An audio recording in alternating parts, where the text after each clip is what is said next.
Hello नमस्कार दोस्तों, स्वागत है आपका मेरे YouTube चैनल EduTree में। दोस्तों, आज के इस वीडियो में हम चर्चा करने जा रहे हैं BPCS 187 के क्रम में इसके इकाई 10, जिसमें हम जीवन वृत्ति, प्रबंधन और विकास की अवधारणाएं को पढ़ेंगे और समझेंगे। तो चलिए शुरू करते हैं आज के इस टॉपिक को। साथ ही आपसे रिक्वेस्ट है कि चैनल को आप लोग सब्सक्राइब जरूर करें, इससे हमें उत्साह मिलता है ताकि हम आपके लिए और एक नई वीडियो बना सकें। तो उम्मीद करता हूँ आपने चैनल को सब्सक्राइब जरूर किया होगा। तो चलिए शुरू करते हैं आज के इस टॉपिक को। जब भी हम जीवन वृत्ति की बात करते हैं तो जीवन वृत्ति से हमारा तात्पर्य होता है ऐसे व्यक्ति से जो नौकरी या व्यावसायिक गतिविधि में रहकर अपना जीवन निर्वाह करता है। इसे हम जीवन वृत्ति के रूप में समझ सकते हैं। उसके लिए देखिए, कई विद्वानों ने इसके लिए कई प्रकार की परिभाषाएं दी हैं। तो आइए उनमें से कुछ परिभाषा को पढ़ते और समझते हैं। जैसे डेनिसी एट अल ने जीवन वृत्ति को अनुभव और गतिविधियों का एक समूह के रूप में परिभाषित किया है। उन्होंने बताया है कि जीवन वृत्ति एक अनुभव और गतिविधि है। जीवन वृत्ति क्या है? जीवन वृत्ति व्यक्ति का अनुभव और गतिविधि का एक समूह है। इस रूप में डेनिसी एट अल ने जीवन वृत्ति को परिभाषित किया है।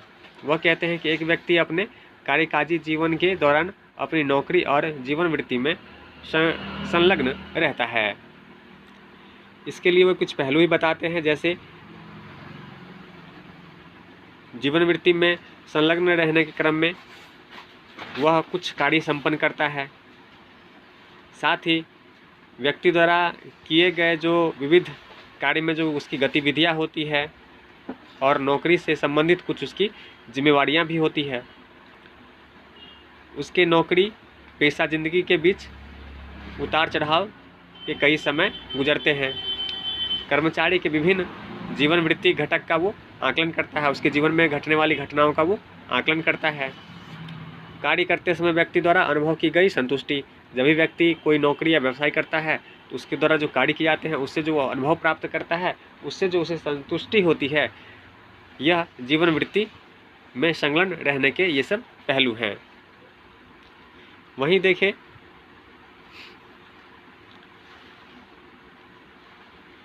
जीवन वृत्ति का प्रबंधन। तो जब हम जीवन वृत्ति के प्रबंधन की बात करते हैं तो इसमें कर्मचारियों की जीवन वृत्ति योजनाओं को पूर्ण करने के लिए शामिल आवश्यक कदमों के रूप में इसे हम समझ सकते हैं। कर्मचारियों के लिए तथा उनकी भलाई के लिए, उनकी उन्नति के लिए जो योजनाबद्ध तरीके से जो कुछ कदम उठाए जाते हैं उसको हम जीवन वृत्ति प्रबंधन के रूप में समझ सकते हैं। यही हम देखें, जीवन वृत्ति नियोजन के बारे में जाने समझे, इसके लिए हम समझ सकते हैं, इसे इस रूप में समझ सकते हैं कि इसमें विभिन्न गतिविधियां व योजना हम शामिल कर सकते हैं उसकी उन्नति के लिए, जिससे कर्मचारी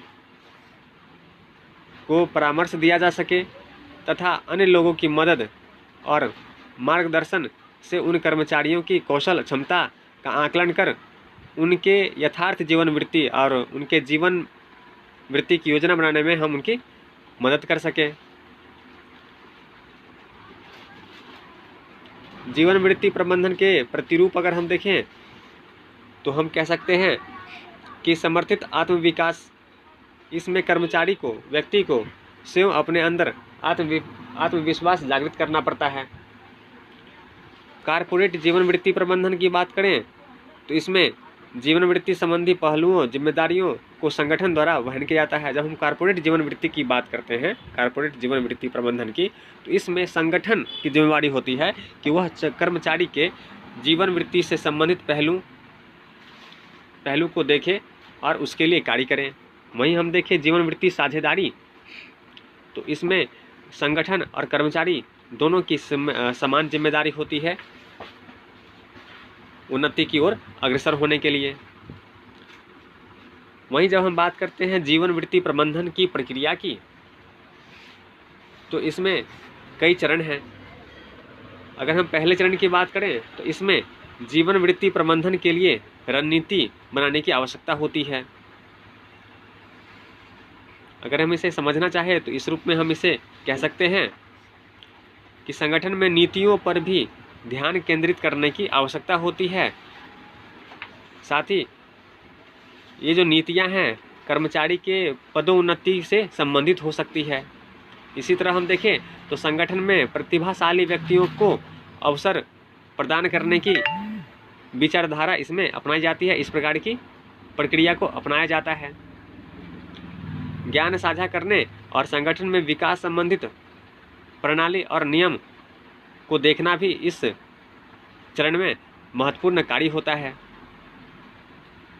साथ ही इसमें यह भी ध्यान देने की आवश्यकता होती है कि क्या जीवन वृत्ति प्रबंधन की पहल लचीली है या निश्चित है। जीवन वृत्ति प्रगति की प्रकृति चाहे दीर्घकालिक हो या अल्पकालिक, उन पर ध्यान देने की आवश्यकता हो।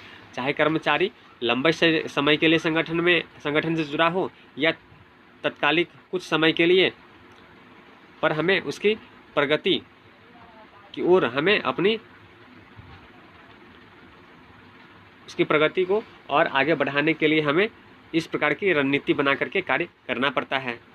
तो ये जो है संगठन इस प्रकार की रणनीति से कर्मचारी की जीवन वृत्ति का प्रबंधन को देखती है।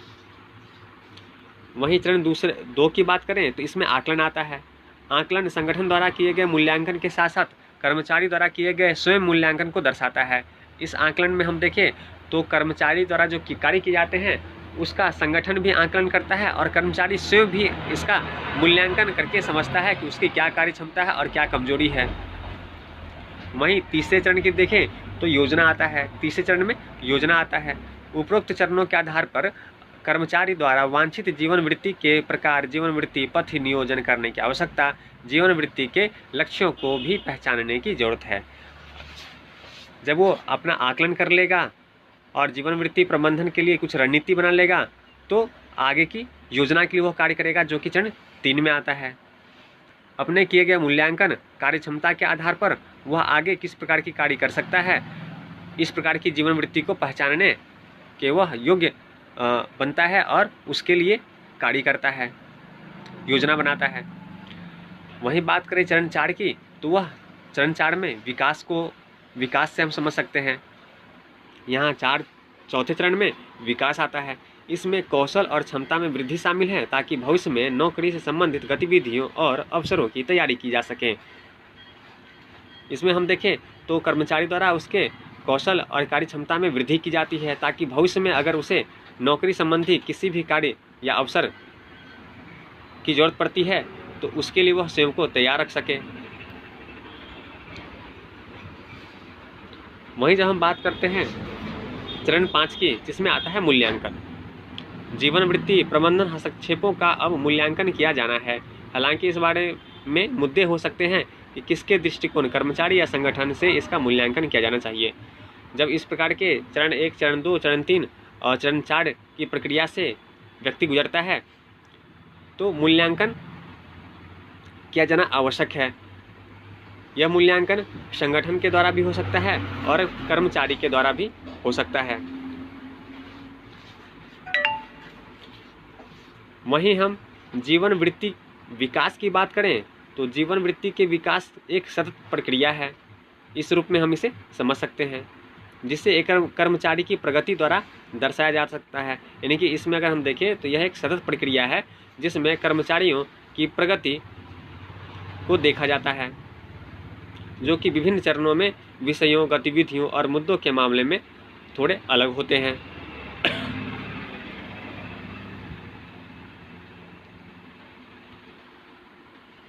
अगर हम जीवन वृत्ति के विकास से तात्पर्य निकालें तो हमें यह समझना चाहिए कि जीवन वृत्ति के विकास को ऐसी गतिविधियों की आजीवन श्रृंखला के रूप में हम समझ सकते हैं जो किसी व्यक्ति के जीवन वृत्ति की खोज, स्थापना, सफलता और पूर्ति में योगदान करती है।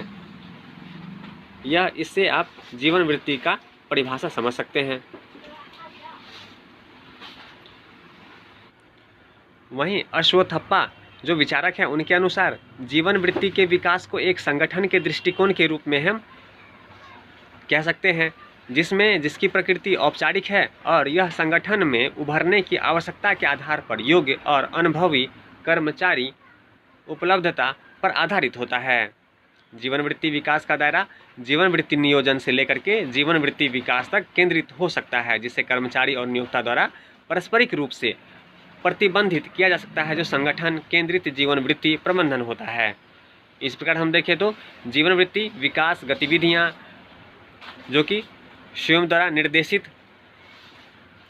संगठन द्वारा जीवन वृत्ति क्रम योजना, संगठन के द्वारा जो जीवन वृत्ति के लिए योजनाएं बनाई जाती हैं, उसके लिए जो कार्यशालाएं अपनाई जाती है प्रशिक्षण देने के रूप में, संगठन में जीवन वृत्ति पर सेमिनार, चाहे संगठन द्वारा जीवन वृत्ति पर लोगों की समझ विकसित करने के लिए चाहे सेमिनार का आयोजन किया जाना हो, तत्काल वरिष्ठ कर्मचारी के बीच जीवन वृत्ति पर चर्चा, या फिर जो वरिष्ठ कर्मचारी हैं उनके बीच जो उनके कनिष्ठ, जो उनके नीचे के जो कर्मचारी हैं उनसे जीवन वृत्ति पर चर्चा करना हो, चाहे उनके विकास या मूल्यांकन आदि को समझना हो, संगठन में उत्तराधिकार योजना के लिए प्रतिभा सूची बनाए रखने जैसी क्रियाएं शामिल की जाती है।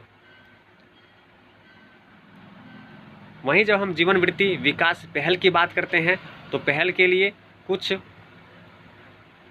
जो यहाँ पहल दिए गए हैं उन पर भी चर्चा करते हैं, जैसे जीवन वृत्ति नियोजन पर कार्यशालाएं।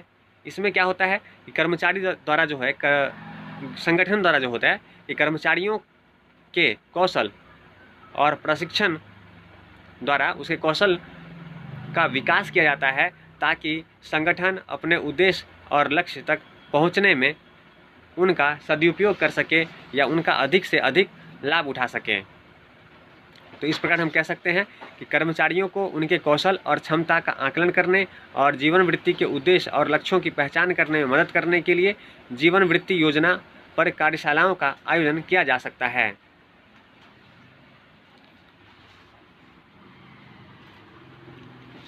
साथ ही देखिए तो जीवन वृत्ति नियोजन पर कार्यशालाएं में हम यह भी समझ सकते हैं, इसमें जो कर्मचारी होते हैं उनके जीवन वृत्ति के विकास को बढ़ावा देने के लिए जो संगठन द्वारा कार्य या सेमिनार या प्रशिक्षण जैसे जो उपाय हैं वो अपनाए जाते हैं, ताकि संगठन कर्मचारी के जीवन वृत्ति का विकास को बढ़ावा दिया जा सके। वहीं बात करें तो जीवन वृत्ति संबंधी परामर्श, यहाँ कर्मचारियों को सही निर्णय लेने में मदद करने के लिए परामर्श जैसी सुविधाएं संगठन द्वारा प्रदान की जाती है। इसके लिए संगठन कर्मचारियों को एक अनुकूल वातावरण प्रदान करता है। वहीं देखें तो मेंटरिंग प्रदान करने से कर्मचारियों को उनके जीवन वृत्ति विकसित करने में मदद मिलेगी। नए शामिल होने वाले जो छोटे कर्मचारी होते हैं, नए कर्मचारी होते हैं, वो वरिष्ठ कर्मचारियों के मार्गदर्शन में समर्थन व सहायता प्रदान कर अपने जीवन वृत्ति के विकास में आगे बढ़ सकते हैं। विश्राम के लिए प्रावधान, इसमें कर्मचारियों को जो सशुल्क छुट्टियां दी जाती है ताकि वे अपने ज्ञान को उन्नत कर सके और खुद को फिर से जीवंत कर सके, इसके लिए संगठन द्वारा विश्राम के लिए प्रावधान किया जाता है। वहीं बात करें व्यक्तिगत विकास योजना की, तो इसमें कर्मचारी अपनी व्यक्तिगत विकास योजनाओं को दर्ज करता है और जिसमें विकास की आवश्यकताएं और कार्य योजनाएं शामिल हो सकती है। वही बात करें तो जीवन वृत्ति कार्य पुस्तिका की, तो इन पुस्तिकाओं में अभ्यास और प्रश्न शामिल होते हैं जो कर्मचारियों को उनकी ताकत और कमजोरियों की पहचान करने, जीवन वृत्ति से संबंधित अवसरों की पहचान करने और जीवन वृत्ति के लक्ष्यों को प्राप्त करने के चरणों की पहचान करने में मदद करते हैं। इन कार्य पुस्तिकाओं को तैयार किया जा सकता है और इसमें ज़्यादातर संगठन की जीवन वृत्ति संबंधी नीति, उपलब्ध जीवन वृत्ति के विकल्प आदि शामिल हो सकते हैं। वहीं देखिए तो जीवन वृत्ति नेटवर्किंग, जीवन वृत्ति संजाल तंत्र को बोहलैंडर और स्नेल द्वारा संबंधों की स्थापना द्वारा निरूपित प्रक्रिया के रूप में है।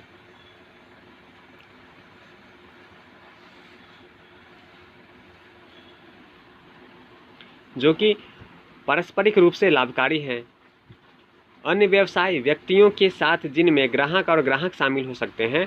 नेटवर्किंग परिवार के सदस्यों और परिवार के दोस्तों, शिक्षकों, दोस्तों और आपके शैक्षणिक संस्थानों के पूर्व छात्राओं, पूर्व सहयोगियों और वरिष्ठों आदि के साथ हो सकती है। इसी प्रकार हम देखें तो जीवन वृत्ति विकास अक्सर प्रदर्शन, मूल्यांकन एवं प्रशिक्षण और विकास पर आधारित होता है, जो मानव संसाधन विकास का एक महत्वपूर्ण कार्य है। यह कर्मचारी के जीवन वृत्ति विकास में भी महत्वपूर्ण भूमिका निभाता है।